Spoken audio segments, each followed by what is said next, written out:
જ્યારે કોઈ પણ વિદ્યાર્થીનું ઇન્ટરવ્યૂ લિસ્ટમાં નામ આવતું હોય ત્યારે એ સૌથી પહેલાં એક ડાઉટ કરે છે કે દરેક ઇન્ટરવ્યૂમાં મોટે ભાગેના વ્યક્તિઓને હોબી રિલેટેડ પ્રશ્ન પૂછવામાં આવે છે, અથવા તો ઘણા વિદ્યાર્થીઓ જે છે એ પોતાની હોબી એ એમના ઇન્ટ્રોડક્શનની અંદર એડ કરતા હોય છે.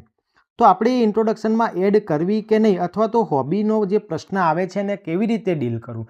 પહેલો પ્રશ્ન જેવો થાય કે હોબી પૂછતા જ શું કરવા હશે. તો હોબી જે છે એ કેન્ડિડેટ કેવો છે એ બતાવે છે. જેમ કે કેન્ડિડેટનો ઇન્ટરેસ્ટ, કેન્ડિડેટની પર્સનાલિટી, કેન્ડિડેટ એક્ટિવ છે કે નહીં. બરાબર. જેમ કે કોઈક વ્યક્તિને એમ પૂછવામાં આવે કે તમારી હોબી શું છે, તો એ કહેશે કે મારે ક્રિકેટ રમવાનું પસંદ છે. જ્યારે કોઈક એમ કહેશે કે મને ક્રિકેટ જોવાનું પસંદ છે. હવે તમે જ સમજી શકો છો કે આ બંનેમાંથી વધારે એક્ટિવનેસ કોની દેખાશે. ઇટ મીન્સ કે આ જે છે એ વ્યક્તિનું બિહેવિયર બતાવે છે.